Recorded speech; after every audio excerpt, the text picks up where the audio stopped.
Hello students, good morning all of you. आज हम discuss करेंगे अपना जो टॉपिक है लेविस स्ट्रक्चर्स। ठीक है बेटा, तो लेविस स्ट्रक्चर्स को हम कैसे लिखेंगे, उसके लिए क्या रूल्स होते हैं, वो सब हम यहाँ पर आज सीखेंगे। तो अगर हमारी जो लेविस स्ट्रक्चर के ऊपर कमांड अच्छी हो जाती है तो ये समझो कि आप मैक्सिमम आप कंपाउंड बनाना सीख गए हो। जो एरर होगी वो एरर बहुत कम हो जाएगी। ठीक है, तो अब हमारे लिए से कुछ सिंपल से रूल है बेटा। तो जो फर्स्ट रूल है, ठीक है, कंपाउंड्स लिखने के लिए, लेविस स्ट्रक्चर बनाने के लिए, वो फर्स्ट रूल क्या कहता है कि the less electronegative atom, less electronegative atom always present at central position। ठीक है, बीच में हमेशा कौन आएगा? जिसकी इलेक्ट्रोनेगेटिविटी कम होगी। ये चीज आपने बहुत ध्यान रखनी है।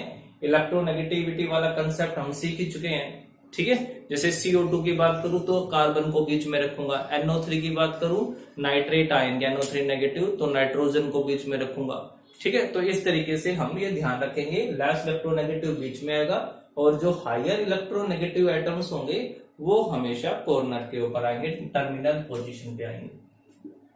देखना कि hydrogen and fluorine atoms never occupy central position because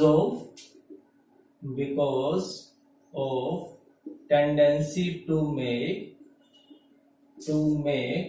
only one bond।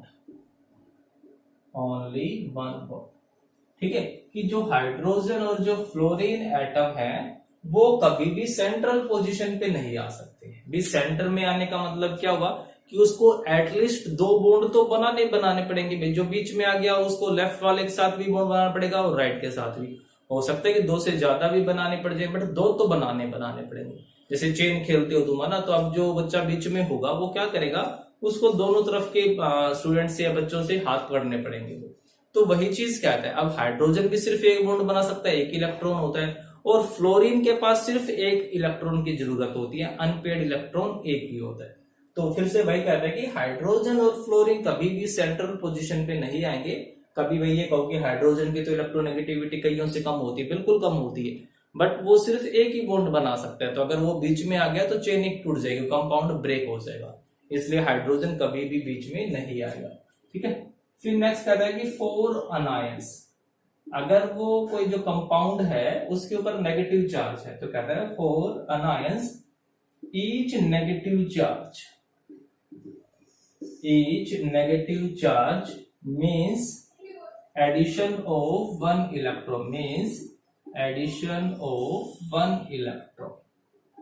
ठीक है, हर एक नेगेटिव चार्ज, अगर 1 नेगेटिव चार्ज है मतलब 1 इलेक्ट्रॉन ऐड करना है, 2 नेगेटिव चार्ज है मतलब 2 इलेक्ट्रॉन ऐड होंगे। तो इस तरीके से जितना भी नेगेटिव चार्ज आता जाएगा उतने ही इलेक्ट्रॉन उसके अंदर ऐड होंगे फॉर ईच अनायन। ठीक है, sorry, for each negative charge. ऐसे ही अगर मैं बात करूं कि फॉर कटायन कटायन बनता कैसे है, लॉस ऑफ इलेक्ट्रॉन की वजह से। तो each positive charge means subtraction of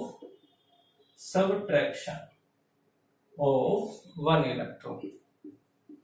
ठीक है, जैसे जैसे मैग्नीट्यूड ऑफ पॉजिटिव चार्ज बढ़ता जाएगा उतने ज्यादा इलेक्ट्रॉन्स निकलते जाएंगे। ये चीज हमने ध्यान रखना। नेक्स्ट क्या कहता है कि जो मेन जो जिसके ऊपर बेस है अपने लेविस स्ट्रक्चर, किसके ऊपर बेस था? ऑक्टेट रूल के ऊपर। और ऑक्टेट रूल क्या कहता है कि एटम आपस में कंबाइन होते हैं अपना ऑक्टेट पूरा करने के लिए। तो उसी चीज को हमने यहाँ पर लेविस स्ट्रक्चर में ध्यान रखना है कि हर एक एटम का ऑक्टेट पूरा हो जाए। ठीक है, अब भाई जैसे हाइड्रोजन है वो तो कभी अपना ऑक्टेट पूरा कर ही नहीं सकता है, तो ऐसे कुछ एटम्स को अगर हम छोड़ देते हो, ठीक है, तो क्या कहता है कि each atom in the compound should have complete octet। कि जितना भी होंगे उन सभी का जो ऑक्टेट होगा कंप्लीट। शुड वर्ड यूज किया मैंने, मस्ट वर्ड यूज नहीं किया, क्योंकि बहुत सारे एटम हैं जिनका ऑक्टेट कभी पूरा हो ही नहीं सकता है। जैसे ग्रुप 1, ग्रुप 2 और ग्रुप 13 एलिमेंट्स के चांसेस ना के बराबर होंगे। ठीक है, वो कैसे अपना ऑक्टेट पूरा कर सकते हैं। ठीक है, तो ये चीज हम ध्यान रखेंगे। बाकी ग्रुप 14, 15, 16 और 17 के जो ऑक्टेट होगा वो लगभग हमेशा फुलफिल ही होना चाहिए। ये चीज हमने दिमाग में रखनी है। ठीक है, तो अब बात कर लेते हैं हम हमारे कुछ एग्जाम्पल्स की। ठीक है, जितने ज्यादा एग्जाम्पल्स करोगे उतने ज्यादा कंसेप्ट क्लियर हो जाएंगे। रूल्स के अंदर कुछ भी नहीं है, रूल्स तो बस तुमने ऐसे पढ़ लिया, बस काम ठीक है, हो गया। कुछ एक जो बात तुमने ध्यान रखनी है कि भाई चार्जेस का मतलब क्या होगा, हाइड्रोजन और फ्लोरीन को बीच में नहीं रखना, और जिनकी इलेक्ट्रोनेगेटिविटी कम होगी वो हमेशा सेंट्रल पोजीशन ऑक्यूपाई करेंगे, बस इतना सा। ठीक है, बाकी तो सारे के सारे तुमने क्वेश्चंस पे ध्यान देना है। तो बात कर रहे हैं हम एग्जाम्पल्स की। तो बेटा जो फर्स्ट एग्जाम्पल है हमारे पास, जैसे कि हम ले लेते हैं कार्बन मोनोऑक्साइड। कार्बन मोनोऑक्साइड, ठीक है, फॉर्मूला क्या होता है, CO। तो अब मुझे CO में जो लेविस स्ट्रक्चर है कुछ इस तरीके से बनाना है कि कार्बन का भी ऑक्टेट पूरा हो जाए और ऑक्सीजन का भी। तो किस तरीके से करूंगा, तो सबसे पहला काम क्या था, इनका लेविस सिंबल लिखोगे। ठीक है, आउटर मोस्ट में कितने इलेक्ट्रॉन हुए, 4, तो कार्बन के आउटर मोस्ट में 4 हो गए। इसी तरीके से अगर मैं ऑक्सीजन का लिखूं 8, 2, 6, मतलब आउटर मोस्ट में कितने इलेक्ट्रॉन हो गए, 6 इलेक्ट्रॉन्स हो गए। तो अब देखो भाई, ऑक्सीजन को सिर्फ 2 इलेक्ट्रॉन चाहिए ऑक्टेट पूरा करने के लिए, जबकि कार्बन को 4 इलेक्ट्रॉन चाहिए।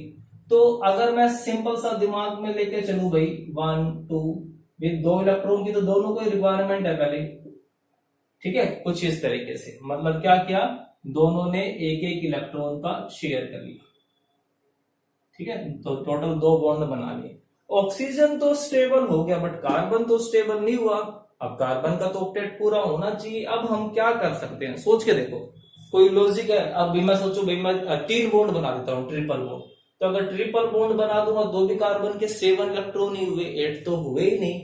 तो ऐसी सिचुएशन में क्या होगा, तो हमने जो कोऑर्डिनेट बॉन्ड पढ़ा था वो यहां पर काम आएगा। तो दिमाग में कोऑर्डिनेट बॉन्ड भी चलना चाहिए कि कोऑर्डिनेट बॉन्ड जैसा भी कोई कंसेप्ट हमने पढ़ा था। अब अगर कार्बन अपने दोनों इलेक्ट्रॉन इसको दे दे तो इसके ऊपर तो ऑक्टेट कोई फर्क ही नहीं पड़ेगा, 6 के 6 ही रह जाएंगे, जबकि ऑक्सीजन के कितने हो जाएंगे, 10 हो जाएंगे, जो पॉसिबल ही नहीं है। तो क्या करेगा, ये जो ऑक्सीजन है ये अपने इलेक्ट्रॉन इसको दे देगा। ठीक है, क्या तो क्या बन जाएगा हमारे पास, कार्बन ये, ठीक है, ये बन गया। और जो एक बॉन्ड जो और बनाया वो क्या बन जाएगा, वो एक्चुअल में कोऑर्डिनेट बॉन्ड। ठीक है, लिखेंगे सिंपल ही, मैंने कहा था ना कि लिखने का तरीका बिल्कुल सिंपल ही होता है। तो अब क्या हो गया, अब इलेक्ट्रॉन्स को काउंट करो, कार्बन के कितने इलेक्ट्रॉन हो गए, 2 तो ये हो गए, और 3 बॉन्ड का मतलब 6 इलेक्ट्रॉन टोटल हो गए 8। अब ऑक्सीजन के गिनो, 3 बॉन्ड हो गए मतलब 6 इलेक्ट्रॉन, और 2 इलेक्ट्रॉन ये हो गए 8। तो कैसे लिख सकता हूं मैं इसको, ये। तो दिस इज कार्बन मोनोऑक्साइड। ठीक है, तो है ना सिंपल सा, बस तुम्हें थोड़ा सा ध्यान रखना कि कोऑर्डिनेट बॉन्ड जैसी भी कोई चीज होती है। नेक्स्ट है हमारे पास, अगर मैं बात करूं नाइट्राइट आयन की। ठीक है, नाइट्राइट आयन की, बच्चों को जो नेगेटिव आयनिक कंपाउंड से ज्यादा कंफ्यूजन होती है नाइट्राइट। नाइट्रेट होता है NO3 नेगेटिव और NO2 नेगेटिव होता है नाइट्राइट। तो भाई नेगेटिव चार्ज का मतलब 1 इलेक्ट्रॉन लेगा। अब सिंपल सी बात है, 1 इलेक्ट्रॉन कौन लेगा, नाइट्रोजन की ऑक्सीजन। किसकी इलेक्ट्रोनेगेटिविटी ज्यादा है, ऑक्सीजन की, तो ये नेगेटिव चार्ज ऑक्सीजन पे ही होगा। अब बात आती है कि भाई नाइट्रोजन और ऑक्सीजन में बीच में कौन आएगा, इलेक्ट्रोनेगेटिविटी किसकी कम होती है, नाइट्रोजन की। तो जिसकी इलेक्ट्रोनेगेटिविटी कम होगी वो सेंट्रल पोजीशन को ऑक्यूपाई करेगा। तो नाइट्रोजन आ गया, ऑक्सीजन आ गया, ऑक्सीजन आ गया। ठीक है, अब नाइट्रोजन का लेविस स्ट्रक्चर आउटर मोस्ट में 5 इलेक्ट्रॉन्स होते हैं। ठीक है, ऑक्सीजन का ये लेविस स्ट्रक्चर हो गया। अब दिमाग में कई बार आता होगा कि भाई मैं 2 इलेक्ट्रॉन्स को इकट्ठा लिख देता हूं कई बार, और कईयों को अकेला अकेला लिख देता हूं। तो वो सिंपल इनका कॉन्फ़िगरेशन की वजह से। नाइट्रोजन का कॉन्फ़िगरेशन क्या होता है, 1s2 2s2 2p3। Outer most में कौन हो गए, 2s2 2p3, 2s2 2p3। तो एक तो कौन हो गया, लोन पेयर हो गया, और 3 कैसे हो गए, सिंगल सिंगल इलेक्ट्रॉन हो गए, 3 इलेक्ट्रॉन ये सिंगल हो गई और एक ये लोन पेयर जो अकेला है, इसलिए मैंने ऐसे लिखा। ठीक है, ऐसे ही ऑक्सीजन का क्या होता है बेटा, 2s2 2p4, 2s2 2p4। तो अब कितने लोन पेयर हो गए, ये दो इलेक्ट्रॉन इकट्ठे हैं, ये दो इकट्ठे हो गए और ये सिंगल सिंगल हो गए। ठीक है, तो अब बात करते हैं भाई ऑक्सीजन को स्टेबल बनाना है इसको, तो इसको कितने इलेक्ट्रॉन चाहिए, 2 चाहिए। तो बनाओ अपने, अब ये एक बार इस ऑक्सीजन को भूल जाओ, पहले इसका ऑक्टेट पूरा कर देते हैं। तो क्या कर लेगा, दोनों ने अपना एक एक इलेक्ट्रॉन शेयर कर लिया। ये ऑक्सीजन तो हो गया भाई स्टेबल। अब इस नाइट्रोजन के पास कितने इलेक्ट्रॉन बचे हैं, 2, तो ये इलेक्ट्रॉन बच गया, एक सिंगल इलेक्ट्रॉन बचा हुआ है। और इस ऑक्सीजन के पास ऐसा कुछ है, एक बॉन्ड बना दिया इसने। ठीक है, अब ऑक्सीजन स्टेबल होगी। अब नाइट्रोजन पे चेक करो, नाइट्रोजन के कितने बॉन्ड हो गए, 1 2 3, 3 बॉन्ड का मतलब 6 इलेक्ट्रॉन, एक ये लोन पेयर 8 हो गए। और इस ऑक्सीजन के अभी 7 ही हुए हैं। बट एक चीज हमने क्या ध्यान रखनी है, एक नेगेटिव चार्ज भी तो था। नेगेटिव का मतलब एडिशन ऑफ इलेक्ट्रॉन, तो एक इलेक्ट्रॉन इसने और ले लिया। ठीक है, नेगेटिव का मतलब एक इलेक्ट्रॉन और ऐड कर लिया इसने। ठीक है, नेगेटिव का मतलब इसने किसी से भी इलेक्ट्रॉन छीना होगा, तो एक इलेक्ट्रॉन और ऐड कर दिया। अब काउंट करो, हो गए ना सबके ऑक्टेट कंप्लीट। तो ये क्या, किसका स्ट्रक्चर बन गया, ये NO2 नेगेटिव का। ये रियल स्ट्रक्चर नहीं है, ये लैब स्ट्रक्चर है, जिसमें हम मेन फोकस किसके ऊपर कर रहे हैं कि हर एक एटम का जो ऑक्टेट है वो कंप्लीट हो जाए। बट हमें जब रियल स्ट्रक्चर्स करेंगे तब उन रियल स्ट्रक्चर्स को समझने में लैब स्ट्रक्चर हमारी बहुत ज्यादा हेल्प करेंगे, इसलिए लैब स्ट्रक्चर हमें बहुत अच्छे से समझ में आने चाहिए। ठीक है, नेक्स्ट बात करते हैं हम फॉस्फोरिक एसिड की। नेक्स्ट है हमारे पास फॉस्फोरिक एसिड का। फॉस्फोरिक एसिड का फॉर्मूला क्या होता है, H3PO4। ठीक है, हाइड्रोजन तो कभी बीच में आएगा नहीं, हाइड्रोजन को भूल जाओ भाई। कौन बचा, फॉस्फोरस और ऑक्सीजन। फॉस्फोरस और ऑक्सीजन में बीच में कौन आएगा, फॉस्फोरस एटम आएगा। फॉस्फोरस और ऑक्सीजन में बीच में कौन आ जाएगा, फॉस्फोरस आ जाएगा। अब फॉस्फोरस नाइट्रोजन फैमिली से है, तो फॉस्फोरस के लिए आउटर मोस्ट में कितने इलेक्ट्रॉन्स होंगे, 5 होंगे। ऑक्सीजन के आउटर मोस्ट में 6 होंगे और हाइड्रोजन के में सिर्फ 1 होगा। लगाओ तो ये, तो अभी ये फॉस्फोरस 4 ऑक्सीजन है ना, 1 2 3 4, और हाइड्रोजन को बाद में देख लेंगे, हाइड्रोजन बीच में तो आएगा नहीं, कुछ इस तरीके से। अब ऑक्सीजन के इलेक्ट्रॉन्स को अरेंज करो। ठीक है, ये 6 इलेक्ट्रॉन हो गए इसके, ये इसके भी 6 हो गए, इसके भी 6 हो गए। ठीक है, इसके भी 6 हो गए। तो भाई हम क्या कोशिश करेंगे कि सब के सब कम से कम एक बॉन्ड तो इस फॉस्फोरस के साथ बना ले। ठीक है, फॉस्फोरस के साथ एक बॉन्ड तो ये बना ले सबके साथ। ठीक है, तो भाई अब फॉस्फोरस के पास भी वही है ना, एक लोन पेयर है, 3 सिंगल इलेक्ट्रॉन। एक सिंगल इलेक्ट्रॉन था, बॉन्ड बना लिया। एक सिंगल इलेक्ट्रॉन था, बॉन्ड बना लिया। एक सिंगल इलेक्ट्रॉन है, इसने अपना बॉन्ड बना लिया। इसके साथ कैसे जुड़ेगा ये, भाई इसके साथ जुड़ना है, 3 सिंगल इलेक्ट्रॉन तो हो गई। अब ये क्या होगा यहाँ पर कि ये हो सकता है कि ये अपना पूरा का पूरा इसको लोन पेयर डोनेट कर दे। हो सकता है कि रियल में कुछ और ही होता हो, यहाँ पर डबल बॉन्ड बनता हो। बट हमें तो अभी किसके ऊपर फोकस करना है, हमें तो सिर्फ इस चीज पे फोकस करना है कि हमें इसका ऑक्टेट पूरा करना है, बस बात खत्म। हमें तो इसके 4 बॉन्ड पूरे करने, 4 से ज्यादा नहीं बनाने इसमें। तो 1 2 3 बॉन्ड बन चुके हैं और इसके 2 इलेक्ट्रॉन रहते हैं। हो तो ये भी सकता है कि भाई डबल बॉन्ड बना ले यहाँ पर, बट फॉस्फोरस के 5 बॉन्ड हो जाएंगे, मतलब कि 10 इलेक्ट्रॉन हो जाएंगे। और हमने क्या कोशिश करनी है कि ऑक्टेट। तो इस केस में क्या हो सकता है, अब इस केस में ये हो सकता है ना कि वो कोऑर्डिनेट बॉन्ड बना ले, मतलब कि ये फॉस्फोरस अपने दोनों इलेक्ट्रॉन इसको दे दे, शेयर करवा दे। तो अब इसके गिनो इलेक्ट्रॉन ऑक्सीजन के 1 2 3 4 5 6, ठीक हो गए। एक ये बॉन्ड हो गया, तो 6 इलेक्ट्रॉन दिख रहे हैं, एक ये बॉन्ड हो गया। या कंफ्यूज हो रहे हो तो आप इस इलेक्ट्रॉन को यहीं पर लगा दो। ठीक है, ये हो गए, तो 6 इलेक्ट्रॉन हो गए, एक कोऑर्डिनेट बॉन्ड हो गया। टोटल कितने हो गए, 8। ये ऑक्सीजन हो गया भाई सेटिस्फाइड। अब फॉस्फोरस भी हो गया भाई सेटिस्फाइड, ऑक्टेट पूरा। अब ये 3 ऑक्सीजन के एटम बच गए, इनका और ऑक्टेट पूरा करना, कर देंगे, कोई बात नहीं। अब ये 3 हाइड्रोजन और भी तो बचे हुए हैं। ठीक है, तो एक हाइड्रोजन एक हाइड्रोजन और एक हाइड्रोजन, यहां पर बॉन्ड बन गया, यहां पर बॉन्ड बन गया और यहां पर बॉन्ड बन गया। अब चेक करो, सभी का ऑक्टेट पूरा हो चुका और हाइड्रोजन का डुप्लेट पूरा हो गया। तो इस तरीके से हमने इन एटम्स को अरेंज करना है कि हर एक एटम का जो ऑक्टेट है वो कंप्लीट हो जाए। ठीक है, तो इस तरीके से बनाना है हमने, हो गया ना। किसी के भी गिन सकते हो, सभी के 8 इलेक्ट्रॉन्स कंप्लीट हो चुके हैं। ठीक है, तो अभी तो ये तो बहुत सिंपल से हैं। ऑर्गेनिक में हम और भी ज्यादा डिफिकल्ट पढ़ेंगे, बट पहले इन क्वेश्चंस के ऊपर, इन स्ट्रक्चर्स के ऊपर हमने कमांड बनानी पड़ेगी। नेक्स्ट आता है हमारे पास, हम कर लेते हैं बात कार्बोनिक एसिड की, H2CO3 कार्बोनिक एसिड बोलते हैं। अब इसमें फिर से हाइड्रोजन को भूल गए। अब कार्बन और ऑक्सीजन, अब कार्बन और ऑक्सीजन में बीच में कौन आएगा भाई? कार्बन ही आएगा, सिंपल सी बात है। कार्बन की इलेक्ट्रोनेगेटिविटी कम होती है। ऑक्सीजन के पास हो गया और कार्बन के पास 4 इलेक्ट्रॉन हो गए। ठीक है, तो अब हम क्या कर सकते हैं? पहले तो सबके साथ सिंगल सिंगल बॉन्ड बना दो। ठीक है, अब कार्बन के पास 1 इलेक्ट्रॉन बच गया, कार्बन के पास 1 इलेक्ट्रॉन बच गया, तो वो क्या कर सकता है? अभी इस कार्बन के 3 ही बॉन्ड हुए हैं, तो डबल बॉन्ड बना करके यहां पर कार्बन तो क्या हो गया? स्टेबल। कार्बन का ऑक्टेट क्या हो गया बेटा? पूरा हो गया। 4 बॉन्ड बना रहे थे, 4 के 4 बॉन्ड बना लिए, कार्बन स्टेबल हो गया और इस ऑक्सीजन का ऑक्टेट पूरा हो गया।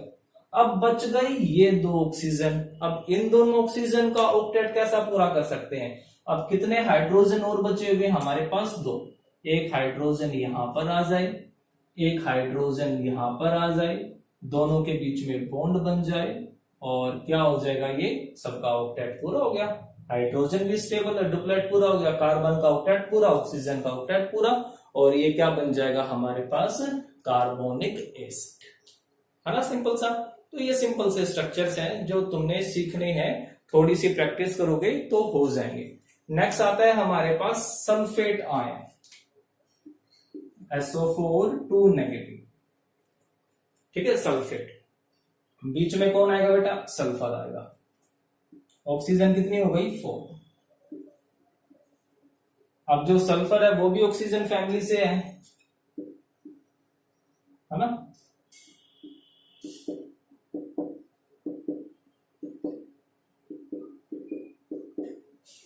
टोटल 6 इलेक्ट्रॉन करने हैं, वो कर दे मैंने। सल्फर के पास भी आउटर मोस्ट में कितने इलेक्ट्रॉन होंगे? 6 होंगे। ठीक है, हमारे पास हो गया SO4 2 नेगेटिव। तो अब इस केस में क्या होगा? जो सल्फर है, सल्फर का कॉन्फ़िगरेशन अगर मैं लिखूं 3s2 और क्या बन गया ये? 3p4।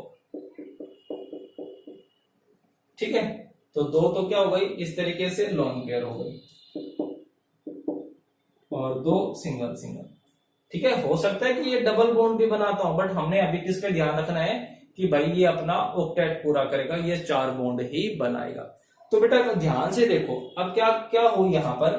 ये इसके साथ सिंगल बॉन्ड बना ले, भाई सिंगल इलेक्ट्रॉन था, ये इसके साथ सिंगल बॉन्ड बना ले। ठीक है, 2 नेगेटिव का मतलब क्या हुआ कि 2 नेगेटिव चार्ज है, 2 इलेक्ट्रॉन इन्होंने गेन किए होंगे, और गेन कौन करेगा? सल्फर की ऑक्सीजन। ऑक्सीजन की इलेक्ट्रोनेगेटिविटी ज्यादा है तो ऑक्सीजन इलेक्ट्रॉन को गेन कर लेगा। ठीक है, 1 इलेक्ट्रॉन गेन कर लिया, मान लेते हैं कि 1 इलेक्ट्रॉन इसने भी गेन कर लिया। तो आप चेक करो कि इन दोनों ऑक्सीजन का ऑक्टेट पूरा हो गया। 1 2 3 4 5 6 एक बॉन्ड 8 पूरे, 1 2 3 4 5 6 एक बॉन्ड 8 पूरे। तो दोनों के दोनों ऑक्सीजन क्या हो गए? यहां पर स्टेबल हो गए।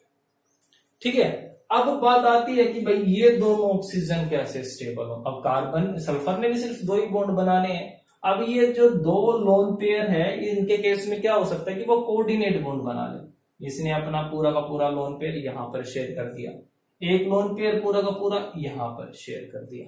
मतलब कि क्या बन गया? यहां पर जो ऑक्सीजन था इस तरीके से, ये जो ऑक्सीजन है ये यहां पर हो गया, ये जो ऑक्सीजन था वो नेगेटिव चार्ज है, ये नेगेटिव चार्ज है। और मेन चीज क्या थी? यहां पर ये 2 कैसे बॉन्ड थे? कोऑर्डिनेट बॉन्ड है।